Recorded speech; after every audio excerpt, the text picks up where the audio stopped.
Hello guys, welcome back this channel. तो यार आप सभी कैसे हो? आई होप सभी अच्छे होंगे। अब बैठ जाओ, आराम से चाय पानी ले आओ, क्योंकि मैं आपको एक ऐसी कहानी सुनाने जा रहा हूं जो समुद्र की लहरों में डूबी है, तलवारों की झनकार से भरी है और जिसके हीरो का नाम सुनते ही चेहरे पर मुस्कान आ जाती है, कैप्टन जैक स्पैरो। तो कहानी की शुरुआत होती है एक भव्य जहाज से। समुद्र के बीचों बीच एक नन्ही सी लड़की एलिजाबेथ डेक पर खड़ी है और पूरी मासूमियत से समुद्री डाकुओं का पुराना गीत गा रही है। हो ए भरला फ्रॉम। अचानक से पीछे से उसे आवाज आती है, अरे ओ मासूम बच्ची, ये गाना बंद करो। ऐसे गाने असल डाकुओं को बुला लेती है। अगर तुम ऐसा ही गाना गाती रही तो समुद्री लुटेरे यहाँ पर आ जाएंगे। एलिजाबेथ मुड़ती है और डर के मारे उसकी आंखें बड़ी हो जाती हैं। तभी गवर्नर सवान और लेफ्टिनेंट नार्डिगन यहाँ पर आते हैं। नार्डिगन मजाक में कहता है, अगर कोई डाकू मुझे मिला तो मैं नमक मिर्ची डालकर उसे भूखे शेर के सामने डाल दूंगा। गवर्नर गुस्से से उसे झिड़कता है और कहता है कि चुप रहो नार्डिगन, ये मेरी बेटी मासूम है, नन्ही सी है, इसके सामने ऐसी बातें मत करो। और फिर ये दोनों यहाँ से चले जाते हैं। एलिजाबेथ फिर समुद्र की रोलिंग पर झुककर नीचे की ओर देखती है। अचानक उसकी नजर दूर एक लकड़ी के तख्ते पर पड़ती है और उस पर बेहोश था एक लड़का। वो चीख पड़ती है, अरे वहां कोई है, उसे कोई बचाओ। उसे अजीब सा लगता है, दिल में एक अजीब सी धड़कन, जैसे उसे पता चल गया हो कि ये लड़का उसकी जिंदगी में बड़ा रोल अदा करने वाला है। लड़के को जहाज पर चढ़ाया जाता है और जब उसकी आंखें खुलती है तो वह धीमी आवाज में कहता है कि मेरा नाम विल है, विल टर्नर, और फिर से बेहोश हो जाता है। उसके गले में एक सोने का लॉकेट लटक रहा है, अज़टेक सोने का। एलिजाबेथ उसे देखती है और समझ जाती है कि ये डाकुओं का निशान है। वह डर जाती है कि इसे कोई देख ना ले। अगर इसे किसी ने देख लिया तो वह विल को मार देंगे। वह चुपके से लॉकेट को उतार कर अपने पास रख लेती है और समय गुजरता है। अब एलिजाबेथ बड़ी हो चुकी है, खूबसूरत, हिम्मत वाली और थोड़ी चित्ती। वह अपने कमरे में वही पुराना लॉकेट देख रही है और उंगलियों से उसे सहला रही है। तभी दरवाजा खुलता है। गवर्नर सवान अंदर आते हैं, हाथ में एक नया गाउन लिए हुए। वह अपनी बेटी एलिजाबेथ को कहते हैं कि आज कमांडर नार्डिगन का प्रमोशन का दिन है, तुम ये गाउन पहन लो, बिल्कुल परफेक्ट लगना चाहिए। वो एलिजाबेथ को कहता है कि वो तुमसे शादी करना चाहता है ना।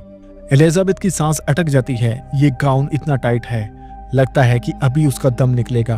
वो कहती है कि पापा, मुझे सांस नहीं आ रही। और ठीक उसी वक्त दरवाजे पर दस्तक होती है विल टर्नर की, जो कि अभी 21 साल का जवान है और लोहार बन चुका है। वह अंदर आता है। वह अपने हाथ में गवर्नर के लिए बनाई हुई बेहतरीन तलवार लेकर आता है। जैसे एलिजाबेथ और विल की नजरें मिलती हैं तो हवा रुक सी जाती है। दोनों एक दूसरे को देखते रह जाते हैं। पर गवर्नर जल्दी में, चलो बेटी, देर हो रही है। और गवर्नर एलिजाबेथ को यहाँ से खींच कर ले जाता है। और अब आता है वो शख्स जिसके बिना ये कहानी बिल्कुल भी अधूरी है। एक छोटी सी डोंकी बंदरगाह पर पहुंचती है और उसमें खड़ा है कैप्टन जैक स्पैरो। काजल लगी काली आंखें, लहराते बाल, थोड़ा टेढ़ा चलना और वो मुस्कान जो कहती हो दुनिया मेरी जेब में है। बंदरगाह पर एक सिपाही उसे रोकता है और वो कहता है कि यहाँ पर जहाज खड़ा करने के लिए $3 लगते हैं और अपना नाम भी बताना पड़ता है। फिर जैक अपनी जेब से 3 सिक्के निकालता है और अफसर की हथेली पर रखता है और धीरे से कहता है कि मुझे मेरा नाम बताने के लिए तुम्हें $1000 चार्ज करना पड़ेगा भाई। और इसके बाद में 2 गार्ड आगे जाकर उसे रोक लेते हैं। जैक शांति से कहता है कि मुझे जाने दो साहबान, मुझे यहाँ का सबसे तेज जहाज चुराना है। गार्ड आपस में देखकर हंस पड़ते हैं, पागल है बेचारा, और जाने देते हैं। और दूसरी तरफ समारोह चल रहा होता है और एलिजाबेथ का गाउन काफी टाइट था, इसलिए उसे सांस नहीं आ रही थी और वो इस कगार पर खड़ी थी कि हवा लेने की कोशिश कर रही थी।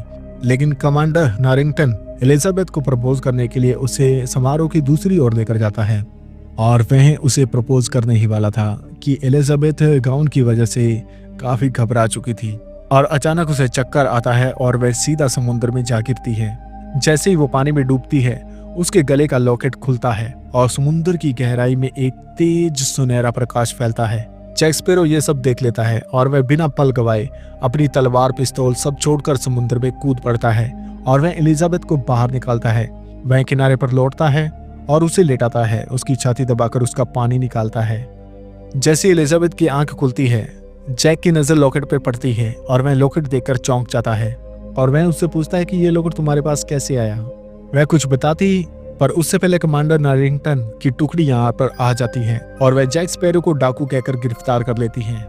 लेकिन एलिजाबेथ यहाँ पर चीखती है, वह कहती है कि नहीं, इसने मेरी जान बचाई है, ये कोई डाकू नहीं है, अगर ये डाकू है फिर भी इसने मेरी जान बचाई है। नारिंगटन ठंडे सब्र में कहता है कि डाकू को कभी माफ नहीं किया जा सकता मिस जवान। जैक मौका देकर एलिजाबेथ को अपनी ढाल बनाता है और सैनिकों को चकमा देकर यहाँ से भागता है। भागते भागते वह लोहार की दुकान में घुसता है जहाँ पर विल टर्नर है। विल को लगता है कि ये एलिजाबेथ को नुकसान पहुंचाना चाहता है और फिर शुरू होती है यहाँ पर सबसे शानदार तलवारबाजी। ये दोनों एक दूसरे पर काफी भारी पड़ते हैं, दोनों में बराबरी की टक्कर होती है और आखिर में विल जैक के कंधे पर जोर से मारता है। जैक बेहोश हो जाता है और सैनिक उसे पकड़कर जेल में डाल देते हैं और उसी रात लॉकेट का संकेत मिल चुका होता है। काले बादल छा जाते हैं, एक भयानक जहाज ब्लैक पर्ल बंदरगाह पर हमला बोल देता है।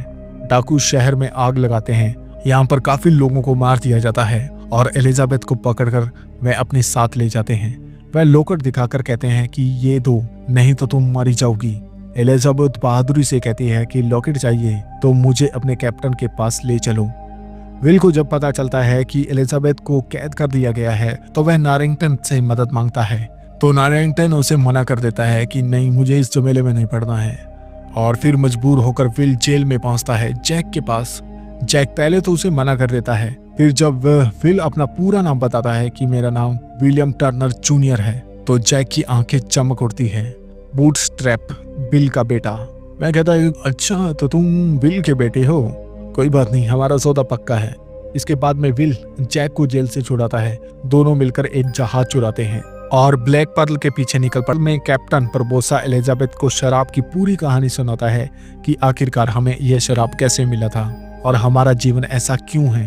वो बताता है कि किसी समय हमने कहीं से चोरी की थी जहां पर हमने 882 सिक्के चुराए थे और तभी हमें शराब लगा था और उस शराब के चलते हम ना तो मर सकते हैं और ना ही जिंदा में हैं, ना ही खा सकते हैं, ना ही पी सकते हैं, ना ही मर सकते हैं, चांदनी में कंकाल बन जाते हैं। ये शराब तभी टूटेगा जब सारे सिक्के एक साथ होंगे और वह आखिरी लुटेरा और हमारे लुटेरों की आखिरी पीढ़ी का खून जब उन सिक्कों पे पड़ेगा तो हमारा श्राप मुक्त हो जाएगा। वह एलिजाबेथ का हाथ काटकर सिक्के पर खून टपकाता है, लेकिन कुछ नहीं होता। बरबोसा गुस्से में कहता है कि तुम बूट स्ट्रैप की बेटी नहीं हो। तभी विल और जैक यहाँ पर आ जाते हैं। यहाँ पर भयंकर लड़ाई होती है, काफी घमासान युद्ध चलता रहता है, काफी देर तक तलवारबाजी चलती रहती है। आखिर में डाकू जीत जाते हैं। एलिजाबेथ और जैक को वह पुराने रम वाले सुनसान द्वीप पर फेंक कर चले जाते हैं। उस द्वीप पर जैक शराब ढूंढता है और इसके बाद में शराब पीकर मस्त हो जाता है। लेकिन उल्टा एलिजाबेथ यहाँ से निकलना चाहती थी, इसलिए वह सारी शराब को जला देती है ताकि धुआं देखकर उसके सैनिक यहाँ पर आ जाएं और ये योजना उसकी कामयाब भी हो जाती है। यहाँ पर सैनिक पहुंच जाते हैं, फिर इन दोनों को बचा लिया जाता है, पर जैक को फिर से पकड़ लिया जाता है। एलिजाबेथ नारिंगटन को कहती है कि अगर तुम ब्लैक पर्ल का पीछा करोगे तो मैं तुमसे शादी कर लूंगी। नारिंगटन मान जाता है। जैक चालाकी से फिर से छूटता है और प्रबोसा को उकसाता है और एक सिक्का चुराकर खुद भी शापित हो जाता है। और इसके बाद में आती है फाइनल लड़ाई। गुफा में जैक प्रबोसा को गोली मारता है, लेकिन उसे कुछ नहीं होता। ठीक उसी पल विल आखिरी सिक्के पर अपना खून टपकाता है और शराब टूट जाता है। बरबोसा इंसान बन जाता है और जैक की गोली उसके सीने में धंस जाती है और वह गिर पड़ता है। उसकी आंखें फटी फटी रह जाती हैं और आखिर में कहता है कि मुझे सेब खाना था। डाकू हथियार डाल देते हैं, लेकिन जैक को फिर से पकड़ लिया जाता है और अंत में जैक को फांसी होने वाली थी। विल और एलिजाबेथ मिलकर उसे बचा लेते हैं। एलिजाबेथ सबके सामने कहती है कि मैं विल से प्यार करती हूँ। गवर्नर मुस्कुराकर कहता है कि ठीक है सिमरन, जा जी ले अपनी जिंदगी। जैक मौका देकर छलांग लगाकर यहाँ से समुद्र में कूद जाता है और नीचे उसका प्यारा ब्लैक पर्ल और उसकी टीम उसका इंतजार कर रही है। जैक कैप्टन की कुर्सी पर बैठता है, पुराना कंपास खोलता है और हवा में खुशबू सूंघता है और धीरे धीरे मुस्कुराते हुए कहता है कि अब तो असली मजा शुरू होगा।